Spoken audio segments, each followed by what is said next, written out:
Hello and welcome to the Alastair Greener Generationally Speaking podcast, where we look at bridging the generation gap by debunking myths, tackling stereotypes and sharing practical tips on how we can build stronger intergenerational connections. And today I'm joined by a silent Gen. I'll let you know in a moment how silent Gen he is, but you'll work it out because he was born in Hackney in London in 1934. He's led an extraordinary life as a property developer, celebrated collector and social care advocate, apprenticed in letterpress and shaped by service in the RAF, and also on an Israeli kibbutz. His unique collection, philanthropic endeavours and dedication to disability rights actively influence countless lives. So a very warm welcome to Maurice Collins. Good morning. Thank you very much and good morning to you. The first thing I'd like to ask you, Maurice, is about your generation. You're very open and proud of the fact that you're 90 years old, about 6 months ago. And I would say you're fairly untypical of someone of your generation, which is silent generation. How would you see yourself? Well, I don't think that I'm typical in a sense. I guess everything is different. I mean, people develop in different ways, and I have plenty of friends who are my age who are just as active as I am, and there are others, sadly, who might be quite unwell, and many, even more so, many of them have gone. So it is a bit sad. So it's very difficult to say I'm typical of it. I'd like to think I was above average, let's put it that way. And what do you think makes you different? You know, the fact that you're still running a business, you're still collecting, you're an avid collector, an award-winning collector. What is it about the way that you are that makes you like you are, if that makes sense? You know, what do you attribute it to? I somehow have that ability to cross over from different parts of my life and utilise what I've learnt in one to develop into another. So, for example, you know, I think of the things that have really affected my life mainly, and having a severely learning disabled daughter probably had a bigger impact than anything else. But everything I seem to have done over life seemed to have been affected by one thing. For example, I started off, you didn't mention in your introduction that I started off as an apprentice compositor. My mother, who was a very working class lady, in fact I come from a very working class background in Hackney, one thing she knew, that printing was invented 500 years ago and it was still operating. And she said to me, if you become a printer, you'll always have a job. Little did she know, certainly in letterpress. And sort of her simple words in those days, because she had that little bit of knowledge about how printing started me off as an apprentice compositor, and I moved on from there into other businesses, and each time I went to a different business, it impacted the other businesses. And my daughter Kim, when she was born, totally impacted my life and moved me in a totally different direction.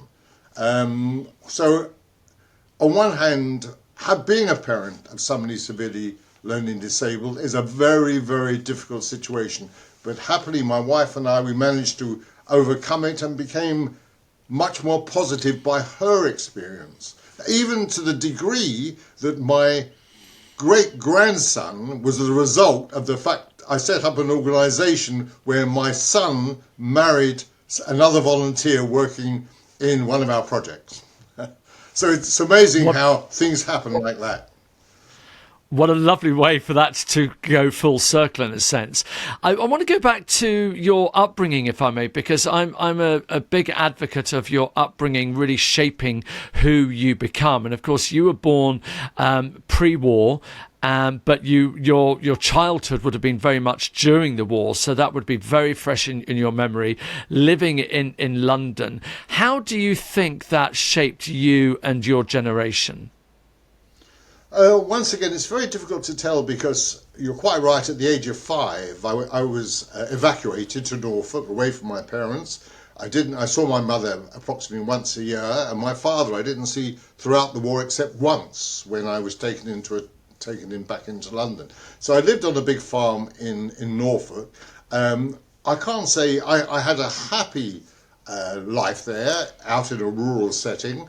I learned very quickly with the people that I live with. I was with a French lady who looked after me tremendously well, and also educated me to some degree at home. So I was very the evacuation, I suppose, influenced me in one way, but it did take me away from my family and my parents for 5 years.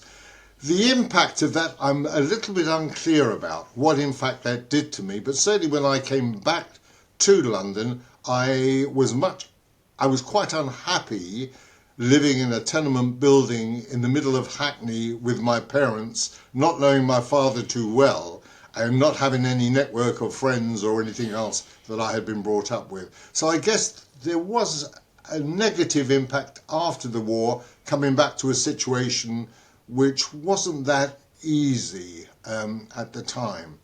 But I went to a grammar school. I was a total idiot. I'm ashamed to this day of how stupid I was, and was thrown out actually before I was 15 from a grammar school in London. And that's where I guess life really began, when I left school without any real educational background. Although I have to say that I did have an entrepreneurial streak, and with a mate of mine, who has Alzheimer's at the moment, sadly, a mate of mine and I, we would go round where they would play the whist drives of the period, which was very popular in 1947-ish, and we would buy up the cards that they had played with, because they only played one game with one pack. We bought them for sixpence and sold them for a shilling on the walls of the animal market in Brick Lane. So, where do you think that entrepreneurial spirit came from? Because, you know, that's quite a unique talent to have. Well, I don't think it was a talent. I don't know actually. Both of us, we both needed pocket money. I mean, in fact, with this particular friend, his name, by the way, is Bernie Winehouse, and is in fact related to the famous singer, but I think he was a great uncle or something, to the singer Amy. I don't know. I think we needed the money. We had a few ideas of actually buying and selling stuff, and it just happened to work quite well, and we earned our few shillings. It cost us a penny to have a little boy watching out for the school inspector, who would come down Brick Lane and throw us off the wall when he saw us. But we paid a guy a penny to stand on either side to make sure we weren't caught.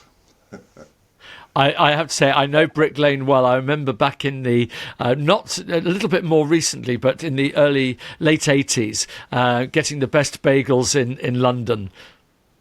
That's it. Well, I mean, the animal market's no longer there, sadly. I say sadly, animal rights people closed it down in the end. But it was a very good experience, and to this day, when people ask my advice about how one would go into a business, take a market stall. Take a market stall and you will learn everything you'll ever need to know about an interaction with the public.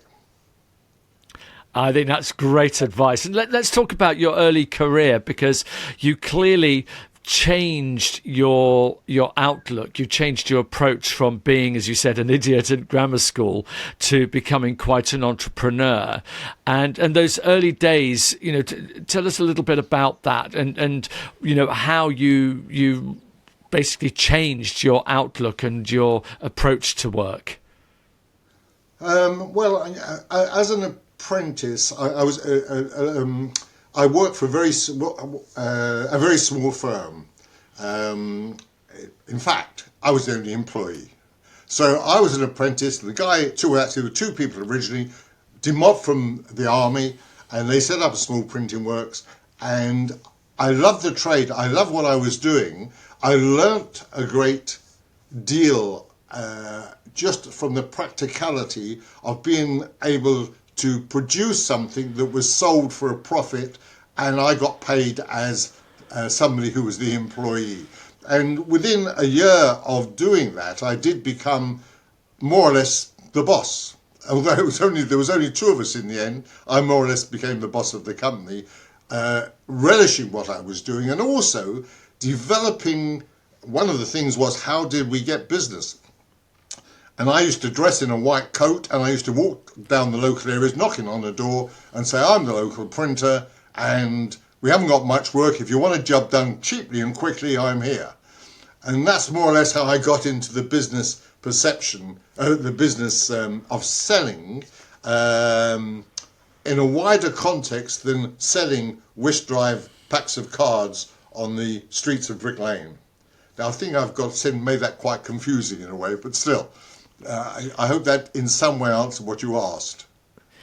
Yeah, I think it's really interesting because in all of my intergenerational work, I talk a lot about us being framed by a generation rather than being defined by it, but also the immediate influences that we have in our life as we grow up, and then our early experiences, and obviously that environment in which you grew up in the sort of, going into business in the late 40s, early 50s was a very different world to the one we live in now. How do you think you would cope in today's world? What do you think if you were leaving school right now? What do you think you would be doing? I'd probably be down Brick Lane selling cards from bridge instead of whist. No, it's very interesting. I was at a party of my partner who has 10 grandchildren. All of them in between 15 and 19. And I was sitting with one of them and I said, what are you doing? He said, I'm earning a few bob on the side. People come to have their hair cut with me from school, from the local school. I'm at the school and I become the barber of all the boys, including, he said, footballers who travel a long way to see me. And I was chatting with him, and as time went on, I was giving him different ideas on how to, in fact, increase his sales, what would happen, how he would develop, what the future holds for him, even if he was only a barber but wanted to grow big. And at the end of the day, at the end of the evening, one of the parents said to all the kids, well, what are the people who have influenced you most? And this kid got up and said, I've got more from this afternoon with this bloke than I have with all the teachers of what they've been giving me, which was a really moving thing for me. So I felt that even at my age, I had the ability to influence a 16-year-old in what he was doing.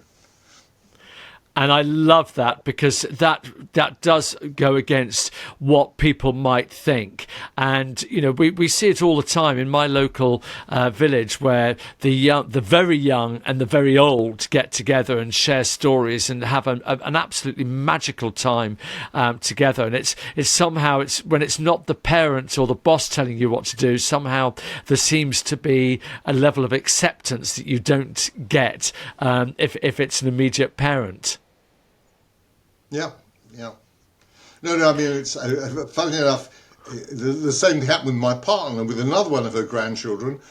Because she could speak French, he was having his French exams, and she just spends time with him, and so far he's done so well, unbelievably well, because of these 1.5 hour sessions once a week that she has with his grandmother.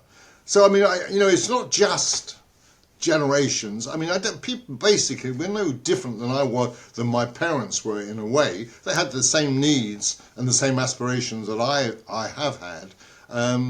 So I don't think there's, I think maybe one's making a bit too much about the generations. We ain't that much different. Well, that's really refreshing to hear. But what about when you started out in business, when you started having employees who were then younger than you?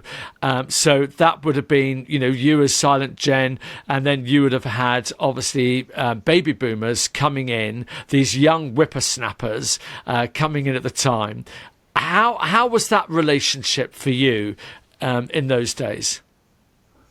Well, if I could just go back slightly previous to when I started my own business, and this impacted massively on how life developed, is that when I was 15, being that idiot that left that school, the school by the name was Parmeters, which still exists, leaving that school, is that I got involved politically as a very left-wing agitator, right? So I became the Labour League of Youth, the Young Communist Party. I began all of a sudden, and an ultra-left Zionist movement.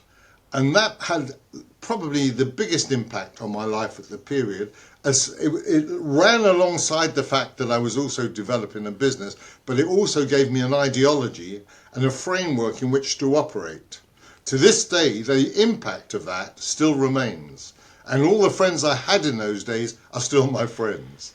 So that political involvement did change the way I thought, and also made me try to learn, to actually become much more aware of life in general. I always quote this thing, if I may, this story, is that 20 years ago, I was given a lecture in Tottenham at the museum. There's a museum in Tottenham, quite a nice one actually. And a lady comes through the door, and I said to you, "Your name is Maurice, isn't it?"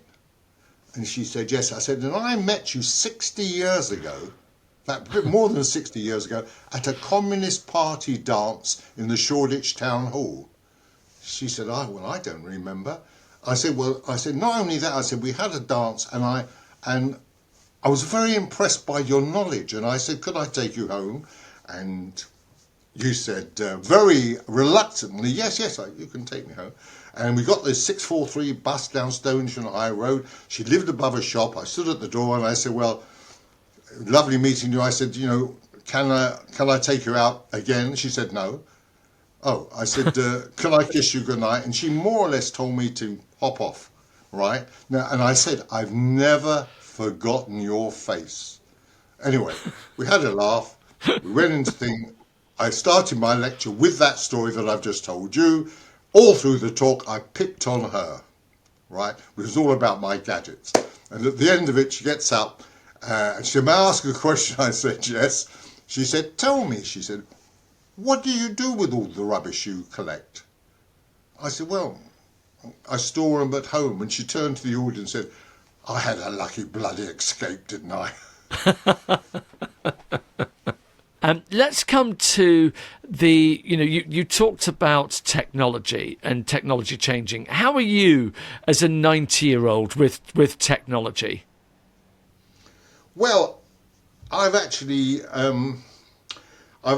produced 10 books, and I've done it all on the computer. I've put it together on the computer. I've designed it, laid it out, put it together on the computer, all within Microsoft Publisher. Now, if you move into somewhere else, I'm lost. But I've learnt how to use Publisher, and I managed to put together, I don't know, maybe 5,000 pages of text and pictures. So I can't say I'm a total dunce for it in that sense. I believe that I've managed to deal with the ability to carry on what I learnt as a printer and put it into the context of a computer. AI, I haven't used yet. Do you enjoy technology, or is it more of a means to an end? Oh, I can't keep away from it. It's sort of, the computer's inside, and if of an evening, even within a really fascinating TV play, I know that I've got to do something. I mean, because I'm involved in so many different things, a lot at the moment with disability, that I'm always, maybe get 100 emails a day in different areas of my life. Juggling them is quite difficult, of course. Now, that's a really interesting topic, because you were talking very frankly about your daughter's disabilities. And one of the things that we've seen over time is the way that disability is recognised and how different it is from when you were growing up. And there might have been, people that you knew growing up who were disabled, but the way that the world that they came into versus the world that your daughter came into, and for that matter, youngsters today come into. What evolution have you seen in that respect? It's got worse, not better. I'm in the area of severe learning disability. At the moment, I'm involved with a ginormous campaign to change the way the Care Quality Commissions views village communities. I mean, that campaign is occupying quite a bit of my time. In fact, in the last month, I've had a launch at the House of Commons. We've had a massive conference, and all we're trying to do is to change one sentence in the guidelines of the CQC as it relates to residential care for people with learning disabilities. And the issue, going back when my daughter was young, life, although the law has improved in recognition of disability, the situation as a family has not changed. The same problems and concerns are there. One of which, for example, is what happens when we pop off with our severely learning disabled daughter. Does it fall upon the siblings? And to that end, I've started 2 different organisations that relate to what we call advocacy within learning disability. One within a charity, one private. And I used it. My daughter passed away a few years ago, but it was my wife and I, lifesaver by the organisations that I, and 1 or 2 other families set up. And maybe I think over the years I've set up 5 or 6 different charities and organisations as it relates to learning disability. Do you see different generations view disability differently? So if you look at your generation and boomers versus the very young, do you think that as we've progressed, or as the years have gone on, do you think that different generations view it differently? I'm sure they do. I mean, there's much more awareness nowadays about disability. And of course, for example, with the negative development of autism, which is now seems to be very prevalent, and we are unsure quite what that relates to. But autism, one of my big bugbears at the moment, for example, is you have a spectrum in autism, and people who are doctors say they're autistic, and I know autistic people who are really autistic, who just can't make it in life in any way whatsoever. And that spectrum, because of that spectrum, I think it's caused immense problems for those at the severe autistic end of the situation. In a funny sort of way, things are better in one way and worse in another. In the days gone, first of all, because a lot of people are growing older, a lot of people with learning disabilities are growing much older, even with people with Downs are living mainly a full life, the need is much greater, and the money just ain't there to deal with that need. So it's on the whole, when I think back to what I used to do years ago, or when I produced a book, I brought a book, in 1976, I wrote a book called Kith and Kids with my wife, which told about how we all started. And I was glancing, before this interview, I was glancing through it, and I realised that exactly the same issues that I had 50 years ago is now facing families today. Yeah, I mean that's very sad to hear. I think the one thing I'm encouraged by is certainly when I go into schools and when I'm looking in my local community and so on, is the acceptance of difference seems to be so much better today. Whereas in years gone by, people who were different were either ignored or maybe sometimes put in homes and different things, where today that level of acceptance is actually really positive. But I fully accept what you're saying, that other aspects aren't quite so good. But I want to move on to the technology, because it's quite interesting. We were talking earlier on about you and technology and the fact that you love it. And of course, that is the subject of your award-winning collection. And I just want to finish our last bit of the interview really talking about your collections, because do you think having a collection and continuing to collect, does that keep you young? Does it keep that enthusiasm, that excitement going? It does. I mean, buying the stuff. Now I've seemed to, it's sort of merged. The collecting has merged into the production of the books. So all the books I've done is based upon the collection I have. And I can't stop collecting, even though the books are done. So, my partner sort of constantly comments on the fact that I'm off to an antique fair. I'm doing less of the collecting now that I've finished the books, funnily enough. And also, my time is moved into other areas, which are more productive in the field of disability. And to some degree, I started, which many years ago, I started a group called Prime Thinkers, which is a group of people in their 60s and 70s who passed on ideas of their knowledge onto new businesses. And interestingly enough, I ran it for about 20 years. I stopped it after about 20 years, and 10 years have passed, and I've restarted it, Prime Thinkers, but in an older group, in a funny sort of way. And we're passing on ideas to new businesses. We've only had a couple of meetings now, but we're passing on ideas which were ideas that we had from the past that relates to what goes on today. And how's that been received by these younger whippersnapper people? Well, I mean, so far with great enthusiasm, because I'll give you the instance. I mean, the last one we did was a cartoonist, an eminent cartoonist, I hasten to add, who's quite famous. He's done the national press. The press is dying away, his business is dying, and he wants new ideas on how to use his abilities to make a living. And we came up with 42 in 1 hour. Wow. So idea generation is something that's always fascinated me, and things like Prime Thinkers.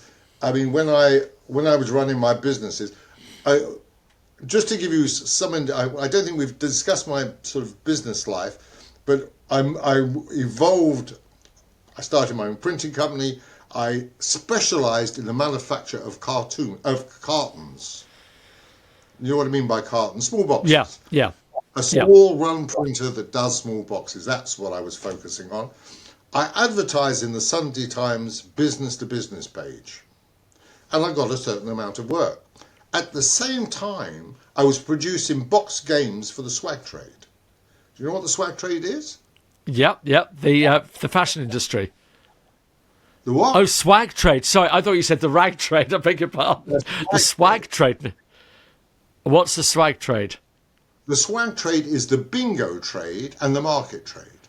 So, for example, if you were manufacturing something for the normal market, let's say Tesco sells it, they were, in those days, and I'm going back to the 70s, in those days they would never buy my product. The people that bought my product were wholesalers and bingo halls who wants stuff that would not be the same that you would buy in a shop. So that's called the swag trade. Yeah? Right. Okay. So I produced 20 different games in the swag trade that were sold. Usually when you walk down a market, somebody would say, who would like to have a dressing dolly set, and I'll give you a compendium of games, all for £1. So 3 for £1, that's what I produced, that's what I manufactured. So I was doing cartons. At the same time, I exhibited what I manufactured in games at the Harrogate Toy Fair. And I was thinking, and then I went away on holiday with my kids, and I was sitting on the beach, and I thought to myself, isn't it interesting? I'm doing well with that page full of advertising of different people. Why don't they turn that page into an exhibition? Like I'm at the Harrogate Toy Fair. So I came back to London, and I phoned up the Sunday Times, and to my astonishment, I got through to the marketing director of that page. And he said to me, well, you've got an idea, come and see me. And he took my first lunch I was ever taken to, a business lunch. He took me to this business lunch, 2-hour lunch, pitched him my idea. He said, put it in writing. I put it in writing. And one of the things I just have to say in the discussion, he then said to me, what do you want from me if I badge your exhibition, the Sunday Times Business to Business exhibition? So I thought for a minute, and I said, I need an advert every week, either to sell space or to bring people to the exhibition.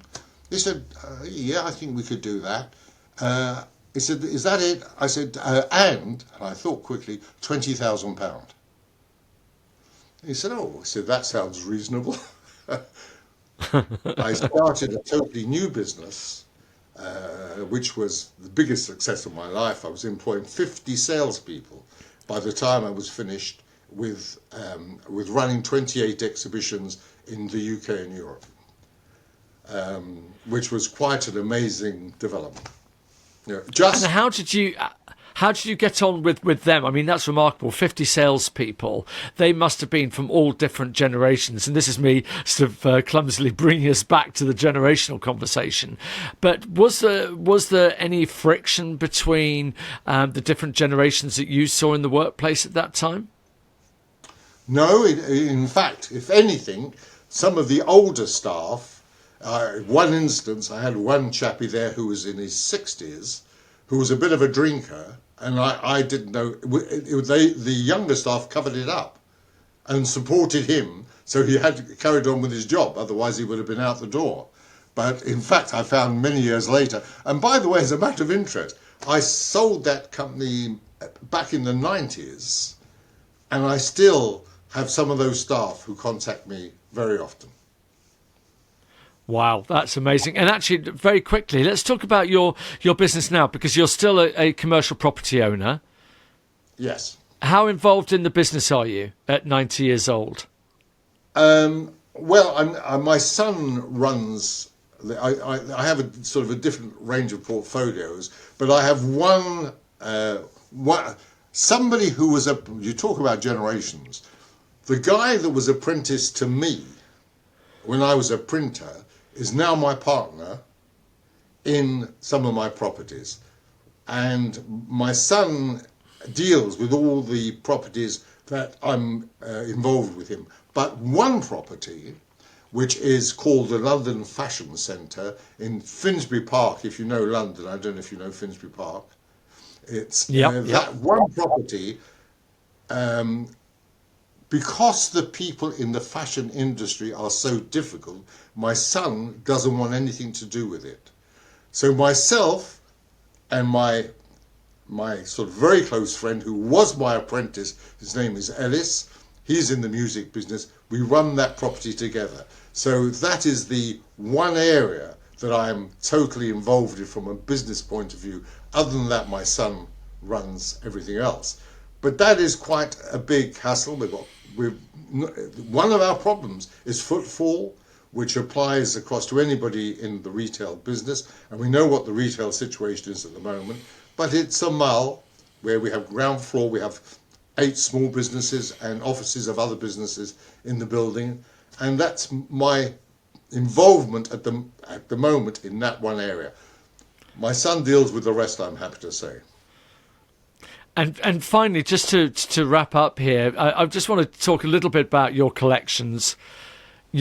Your collections are such a big part of your life. You've written books, you've displayed, you've been on TV, you're an award winner with your collections. And it's interesting that they're all about technology, which is very generational.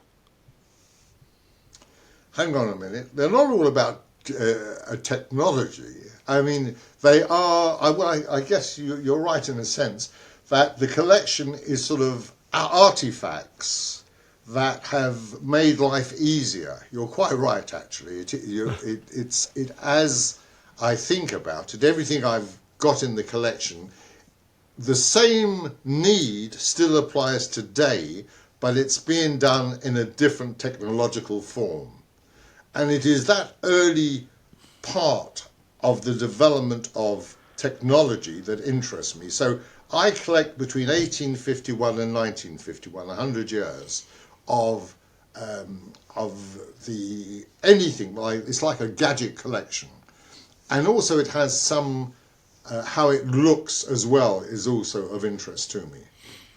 So I mean, if I have beside me, I'll show you one of the pieces I'm most proud of because it's so rare, which is. I know that this will be, I can only describe it to you, it's a clockwork tease maid. So what happens is you wind it up, you set the time, at breakfast time the bell rings, automatically one lever clicks another lever, which causes a match to strike across a piece of emery cloth, which lights an oil burner, which boils the water, and when boiled it tilts and goes into your teapot. So it's I saw the video of this actually working. It was an extraordinary thing to see and to see you explain. And it's just wonderful how technology evolves, and as new ideas come along, they're able to introduce them. Because I remember my grandmother loving her teas made, but this was in the 60s, which was obviously very high tech in comparison to striking an emery paper with a match. But the big thing is the clockwork.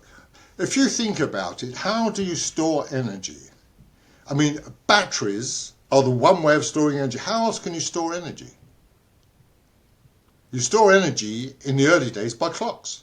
You would wind it up with that energy in that wind up. I mean, I have to say that my grandson, who is 30 now, who is brilliant, right? Got a first at Cambridge, as did my granddaughter. They both got first at Cambridge. But he said to me when he was 7, I was explaining to him that in fact winding up is putting your energy into the thing. And I said, it's when you wind it up, that's why you get the energy. And he turned to me and said, Grandpa, you're wrong. I said, what do you mean I'm wrong? He said, it's not the energy, it's where you get the energy from. It's the food that you eat that gives you the energy to wind it up. I thought, crikey, I'm sorry I left school when I was 15. That's absolutely wonderful. And what a great way to finish, Maurice. That's just great. That what they call mutual mentoring these days. But just great to see how we learn from each other across all generations.